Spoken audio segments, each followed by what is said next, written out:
This podcast is about so many aspects of life, and life is messy. Adult language and themes ahead. Listener discretion is advised.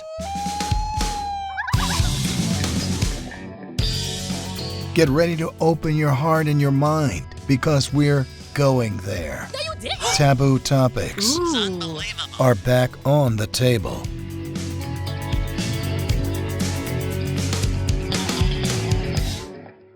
I am LaJohn. I'm Joe. And I'm Matt, and welcome back to the Going There podcast. We have a little experiment we want to do with our listeners right now. I'm going to say a word, and when I do, I want you to notice what you experience without doing anything about it. Just react. Don't try to undo. If you constrict, if you feel annoyed, if you feel tired, watch your body and notice kind of the sensations, the impulses, the emotions that arise. Be ready to analyze them for yourselves. The word is privilege. Okay, so now that you've taken that internally, it is my actual privilege to introduce our guest this week, Mr. Hassan Rogers, longtime friend. Yes, indeed. The sexy, smooth caramel voice. I am honored to be here, man. And I love it because LaJohn and I both have our Browns t-shirts on, and guess what he's wearing? All brown stuff. Browns. Better believe it, man. Even the brown. I brought on Brown's corduroy. That'll bridge the racial gap. If a black guy can wear corduroy, because that's a white guy thing. And he has the suede elbow patch. The professor patch. Damn, I didn't see the patches. You gotta rock the professor patch. All right, Hassan, who the hell are you? By trade, I'm a language arts specialist. I work in the schools, theater arts specialist. I began my working life as an adult in broadcasting back in the mid-'80s.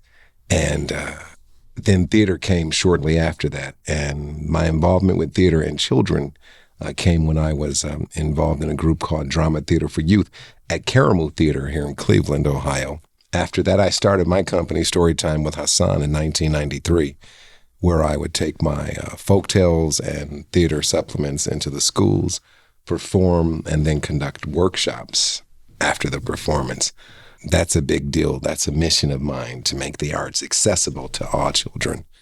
So one day in 1999, I wrote a play called Mrs. Rogers' Back Porch. That's my last name, Rogers. It's a retrospective. How have I never put two and two together? How about that? You're Mr. Rogers. And I work with kids. He's even wearing the jacket. Yeah, I got the jacket. Get a cardigan. So in 1999, I started my theater directing career, directing one of my pieces. You open the Plain Dealer and you see your piece that's about growing up in Cleveland's projects, Garden Valley. That would be Mr. Rogers' neighborhood. That would be my neighborhood. Yeah, that was a big deal. And I didn't realize how big of a deal it was to a kid who grew up in Garden Valley. Man, I can't tell you how far removed that was from my reality. So I've been a guy who, as an artist and broadcaster and journalist and creative writer, I've had a chance to see a lot of stuff, man. And when I started working with Matt, we would have these conversations between shooting scenes, and I got a chance to see Matt as a deep human. And he may come across as a cut up, but dude is a real deep cat. And an endless abyss of emotion and fear. Yeah, he's a deep cat, but he's honest. And what I was always impressed with you, and this is not a total ass kissing, your ability to be super deep in a moment's notice. Like you said, we'd yell cut. We were waiting for something, and suddenly he and I are talking deep philosophical ideologies, but also your objectivity. I mean, it's so easy to be cynical and say, somebody who looks like you isn't going to think like me, so let's not have this conversation. And I don't just mean from one side or the other.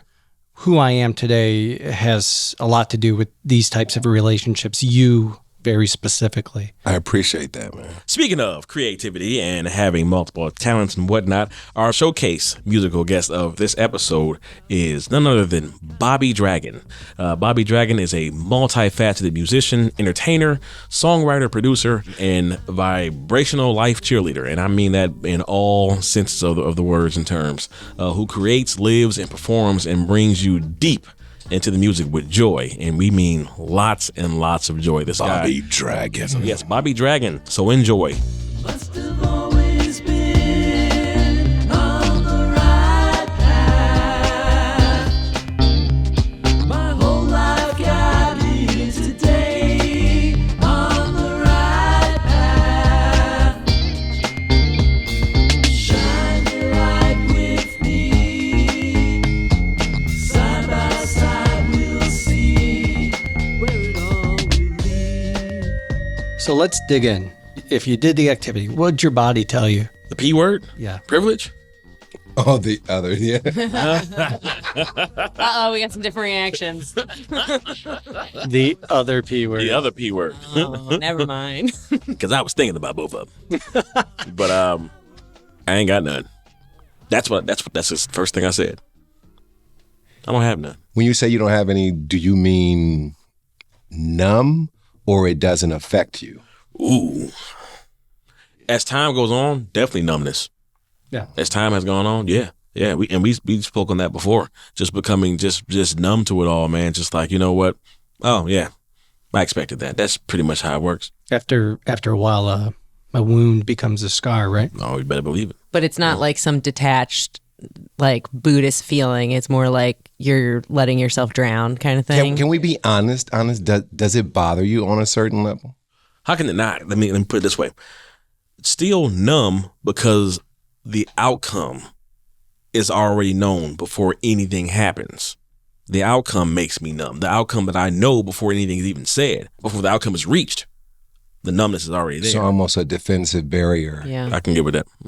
I have some theories on it based on the book that I want to share a little bit more. What's the with title today. of the book, bro? The name of the book is My Grandmother's Hands. It's written by Resmaa Menakem, and he's a therapist and trauma specialist, and he approaches it from kind of a neurological standpoint.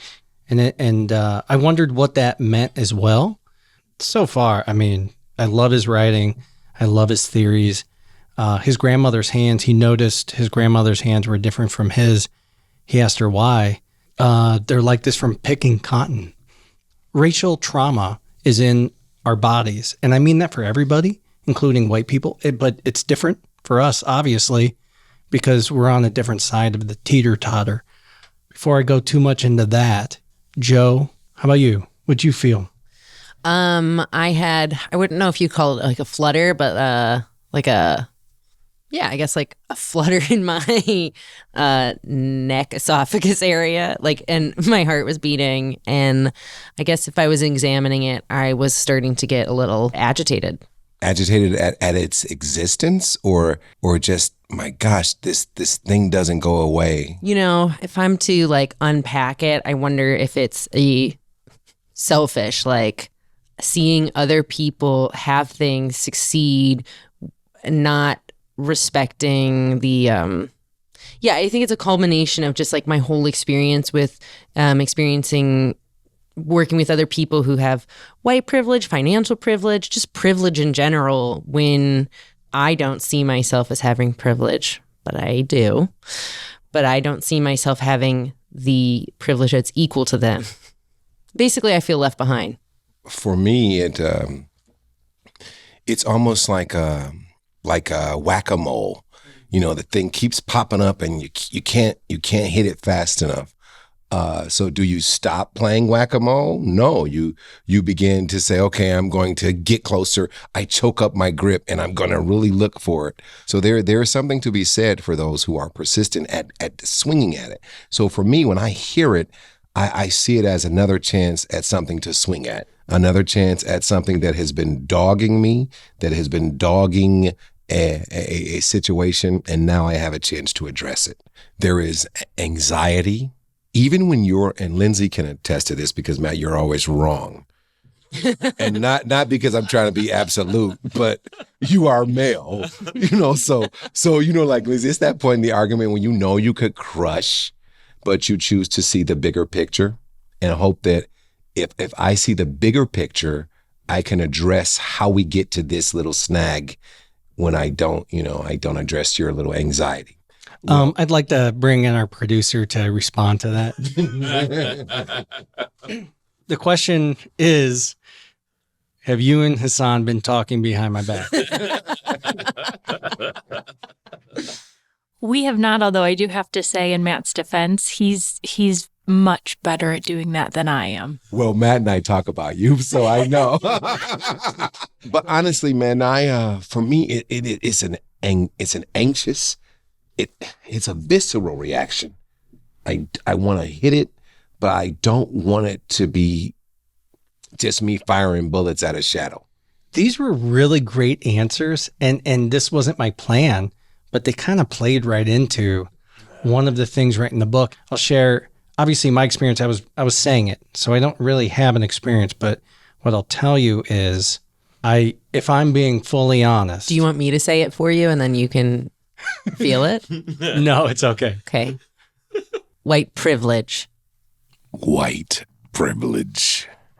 Did they just say white privilege? Privilege. White privilege. As the whitest person at this table on the microphone, Okay. We'll the allow it. first, I'll even say 24 times I heard that phrase, my body went into anger and or defensiveness because it felt like it was an attack on me and questioning my integrity, looking at it from who the hell are you to tell me what I am or who I am or what I stand for. That's why that exercise is important, because you're not talking about your conscious mind. We're talking about our subconscious and how we're reacting in the body. You know, this book, again, it talks about the real basic things we all know. The survival responses our body does. There's rest, fight, flee, or freeze. I would probably say mine felt like fight, but in a destructive way, where Hassan's felt like a strategic. Yeah. Yeah.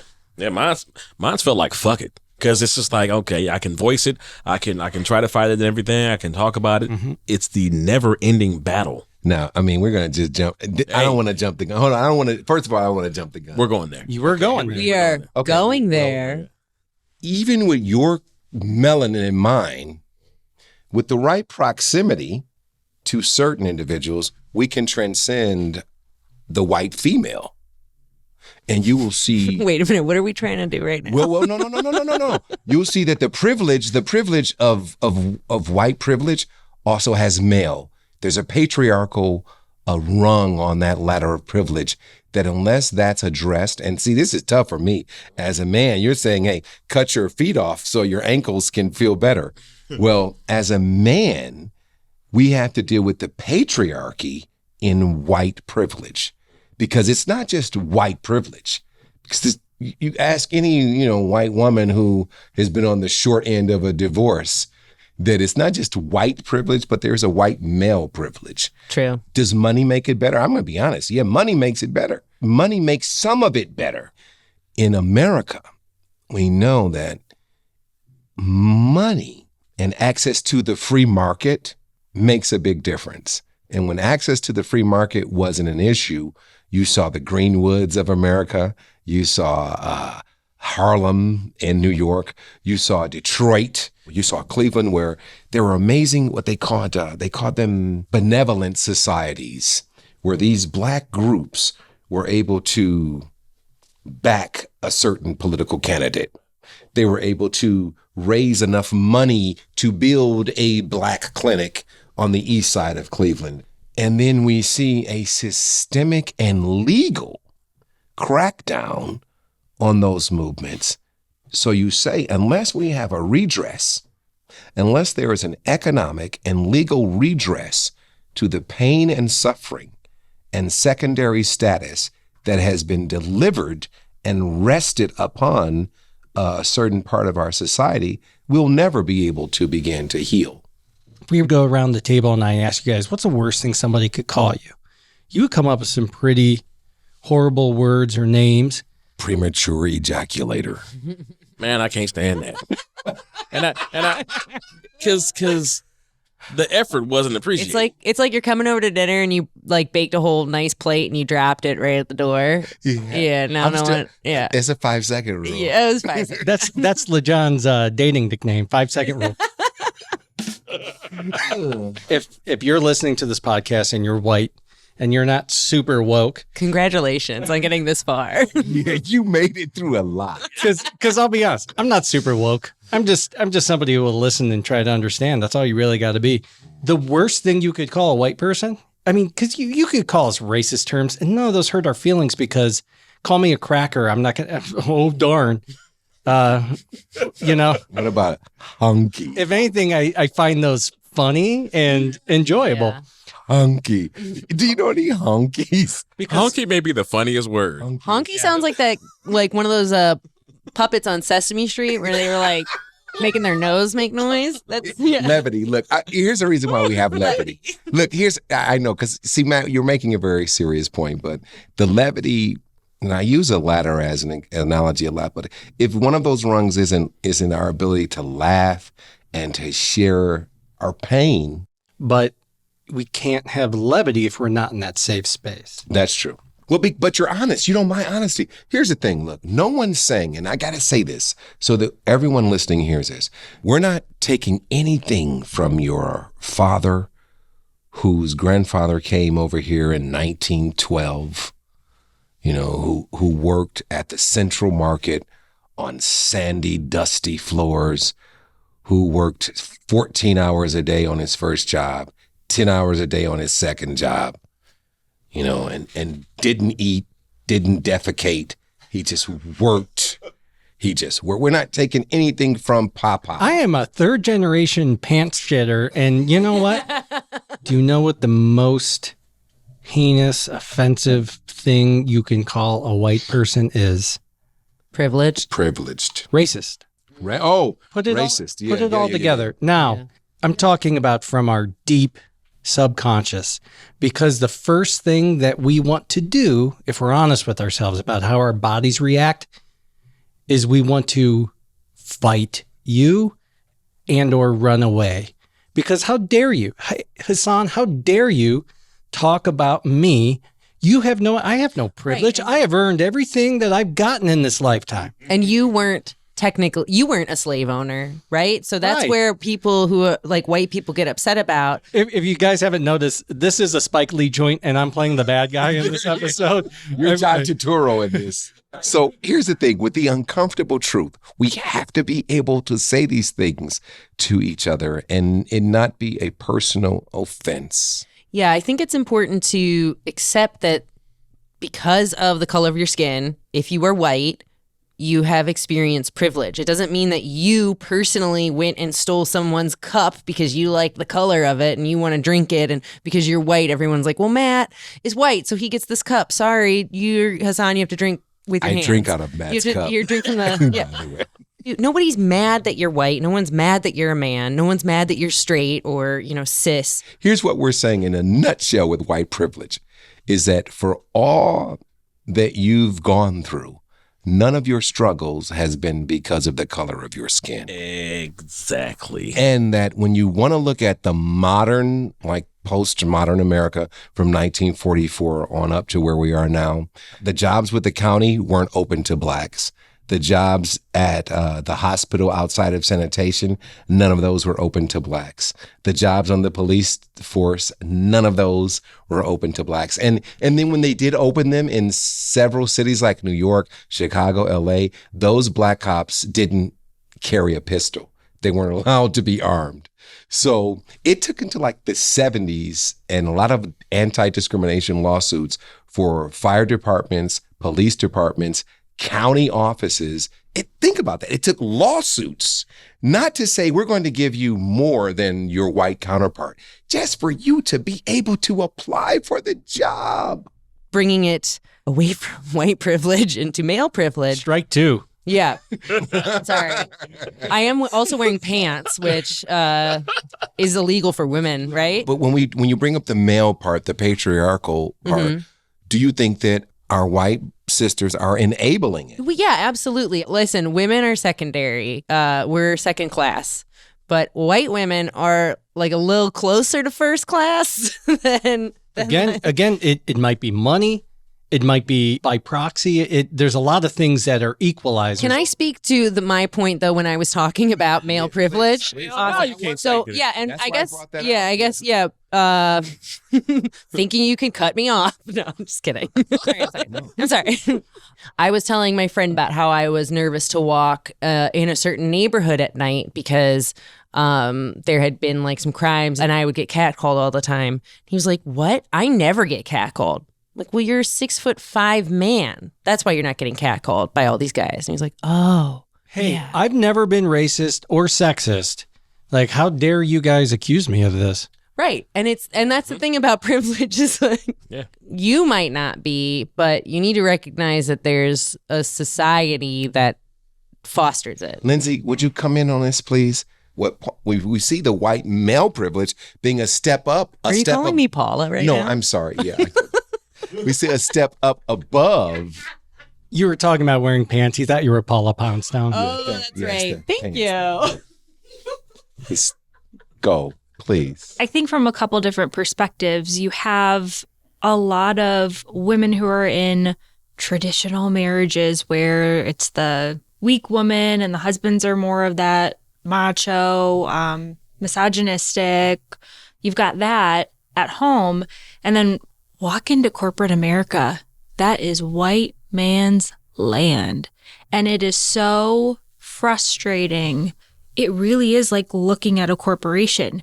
You have a white male who is behaving badly, who is enabled largely by the people around him and saying that everything's okay. But to see how the women react in high positions of power, you've got VPs, you've got directors, and they are still, that glass ceiling is real. You can give them a title, you can give them 75 cents for, what the males are making, but they still go around it, and it's just this coddling and this, we called it butt wiping, but it really is. It's frustrating because it's institutionalized. Like, you can't do anything about it in corporate America. You know It's what an happens? unspoken rule. You know what would happen if you stand up to it? You're probably shown the door.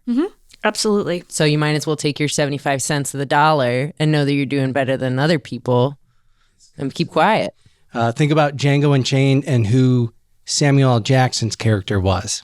I might be considered lesser than, but I'm still higher than you. And I think that's what it is. It's the higher I can get to that top. And who doesn't want to be at the top? We all want to be at the top of the pyramid. It's king of the hill for all of us, right? It also seems like it's a little bit of that like delayed gratification exercise that they give little kids where they're like, if you want to have this chocolate now, you can. But if I'm going to step out of the room and I'm going to be back in 5 minutes, and if I come back and you don't eat it, I'll give you 2. And it's like, well, I don't know when this lady's going to come back. 5 minutes sounds really long, and I want this fucking chocolate. So like, Just eat it and just yeah, dog and it. it's like you dog that chocolate, but like you still got chocolate. Matt, can we go to the big ask then? Then we have to get to the big ask. Oh, we better go there. The Otherwise, big why are ask. we here? The big ask is, I know it's asking a lot. There has to be a reckoning point where we say, making opportunity available for others doesn't necessarily equate to you losing your advantaged position. It's not a zero-sum game. Thank you. It isn't me versus you and there's only one apple, right? So I made this post, and one of my, I guess it was my friend, some other honky started spouting off some nonsense. And this dude says, why don't you check your white privilege? And I got to admit it, even for myself, when I was on his side, I read, he wasn't talking to me, but I still read that and went, ugh, that makes me feel, I don't like that. So this white guy who I don't really know well, responded. And here's what he said. And I'm not saying he's right. He said something to the effect, and I'm paraphrasing that, dude, I have never experienced privilege in my life. I was an orphan. I was tossed around between foster homes. I was abused. I have had the shittiest life. People don't give me any benefit of the doubt. They look at me and see me as trash. And this was a white person saying this? Yeah. And so I thought, he's not wrong. Yeah, that's why they get upset. Or But that's none why of people his get upset. issues were because of his skin color. color. That's the number one. that's issue. the issue. That's the thing there. None of his issues were Yes. because of his skin color. And it took me probably about 6 months to figure that out. Yeah, it's like imagine what would happen if you were an orphan and all of that stuff happened and you were black. And you were black. The whole point is people were white-splaining to black folks what racism was and wasn't. And that's where I started to understand really. And I'll tell you what, the reason why I understand it and the reason why I don't get defensive anymore and the reason why I'm not fighting it is because of people at this table and others. Because you guys, Fear. because Hassan said he was going to kick my white ass, and that's fine. Sucks. My point in saying that is to take some of the stigma out of it so people who look like me can start to wrap their heads around it. It's not your fault that there is white privilege. And when they say you, sometimes it's the general you, not you.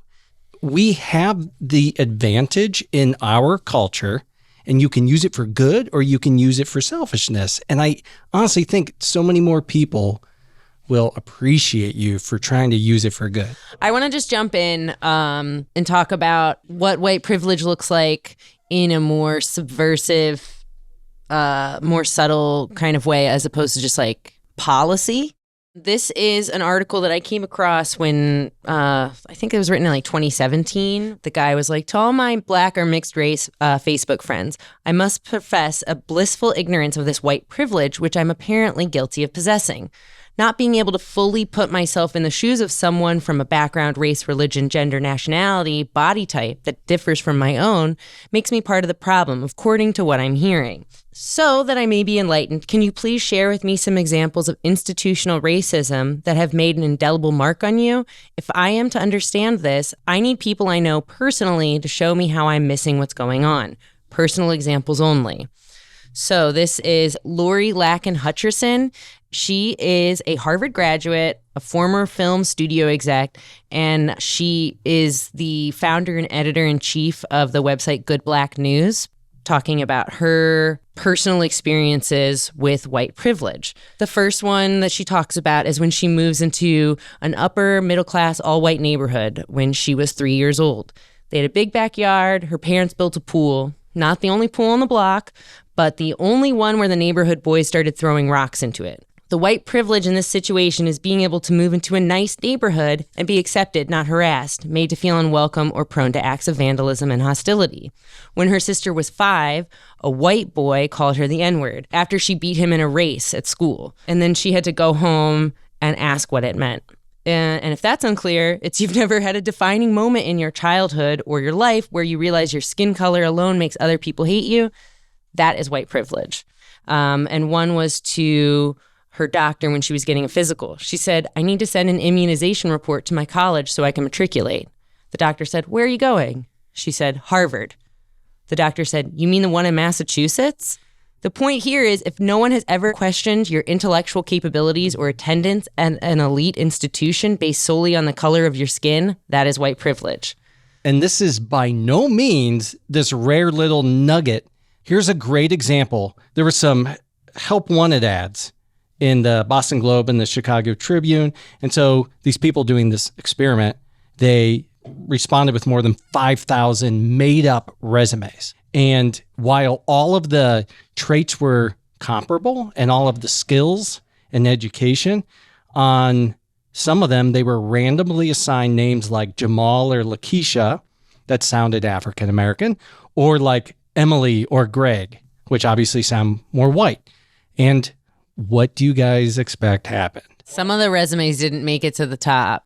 1 in 10 of the resumes with the white people got a response, and 1 in 15 of the ones with the black names. Another good one that she has, on the very first date that she had with her now husband, she got into the car and saw baby wipes on the passenger side floor.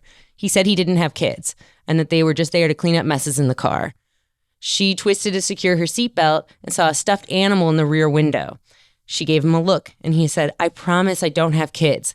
That's only there so I don't get stopped by the police. He then told her that when he drives home from work late at night, he was getting stopped by cops constantly because he was a black man in a luxury car, and they assumed it was either stolen or that he was a drug dealer. When he told a cop friend about this, the friend told Warren to put a stuffed animal in the rear window because it would change his profile to that of a family man, and he was much less likely to be stopped. So the point here is, Not a if bad you've idea. take that note. As I'm sitting here listening to those, first of all, I'm still numb as fuck, and it's sad as hell that I'm like, hey, that's not a bad idea. Yeah. I can do that. And I'm like, really like, no, I'm not bullshit. I'm sitting here like, oh shit, Yeah, I should do that. I should do that. What's the name of this show, by the way? Hassan's Magic Hour of Sexy Smooth Coffee Talk. So You guys, wait a minute, hold on. You guys can't, I wish we had cameras. You can't see the producer here, and Lindsay is the fucking man. All right? she's the woman. Let's the woman.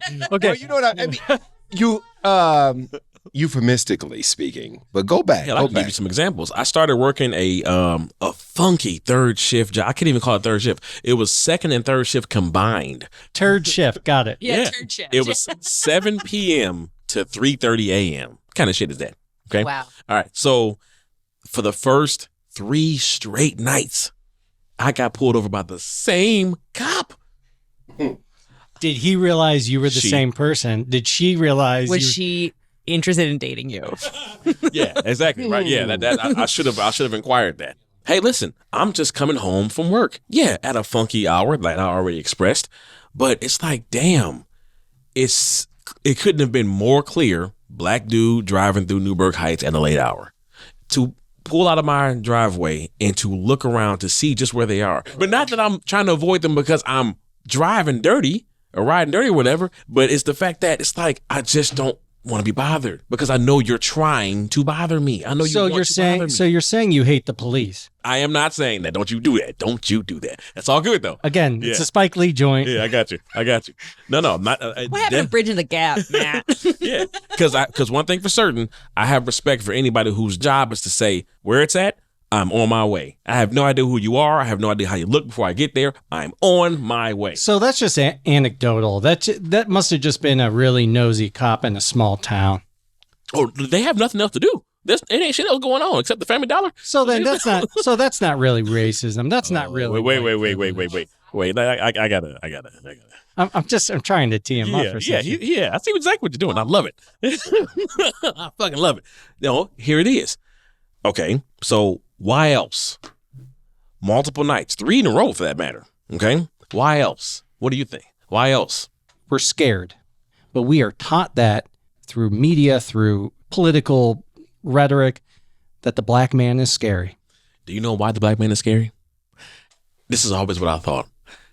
After 400 years of having your foot on the black man's neck, you have to be afraid of what you think he might do. Did you ever read the thing about Nelson Mandela? When he was in prison for all those years, the prison guard just treated him like utter shit.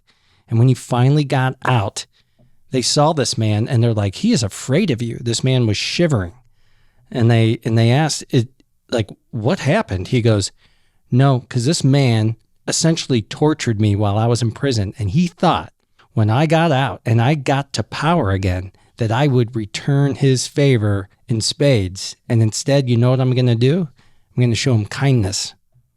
We are so afraid of people taking retribution. Are you kidding me? Whether or not we realize we're doing it. Whenever I ask white people who try to deny racism or try to fight the idea that it exists, I always ask them, what do your black friends say? But they usually get tripped up very quickly.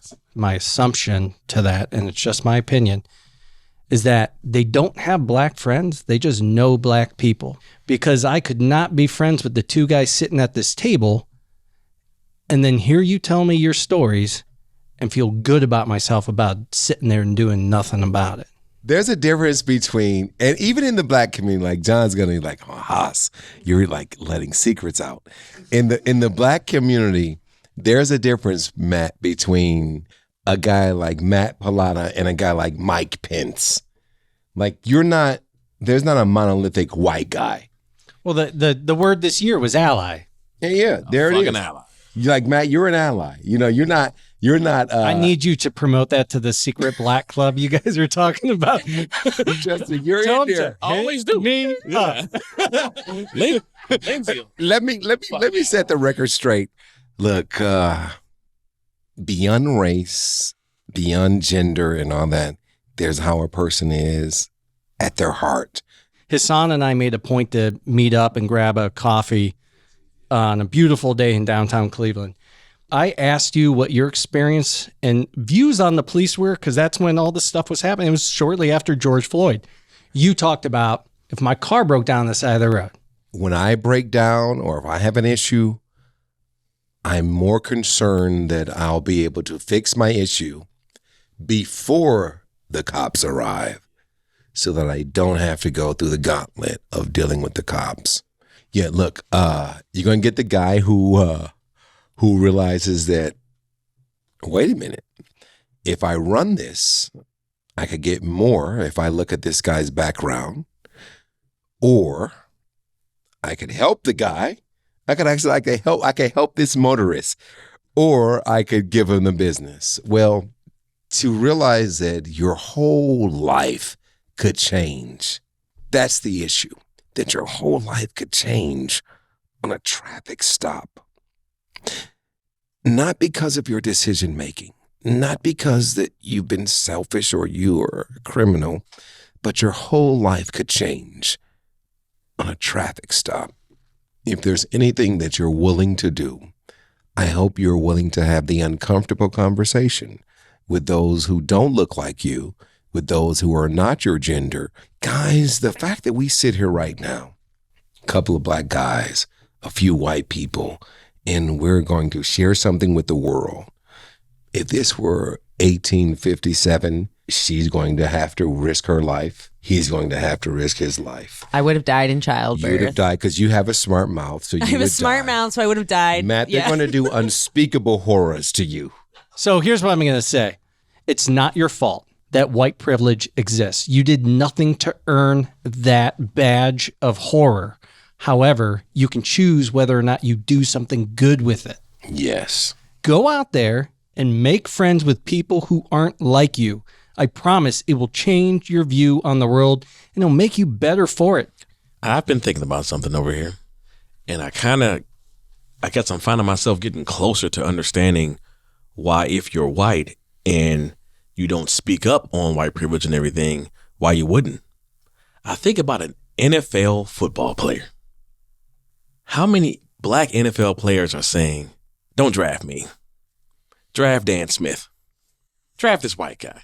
No, trust me. Yeah, he needs an opportunity. I'll bypass that big ass $1 million contract. Give it to Dan Smith. Yeah. Because when you think about it that way, if I was white and knew white privilege exists, I probably wouldn't say shit either. Because I want that contract. I know it's a big ask, but you don't have to give up your advantage, your privilege, and your position in order for others to do okay. Mm-hmm. That's it. I think our guest here, Hassan Rogers, you are the man. Okay, look, story time with Hassan. I bring language arts supplements and curriculums to your educational facility through performances and interactive storytelling. 216-323-9548. That's Story Time with Hassan. And I promise I will not use curse words in front of your kids, but I will help them to become better writers.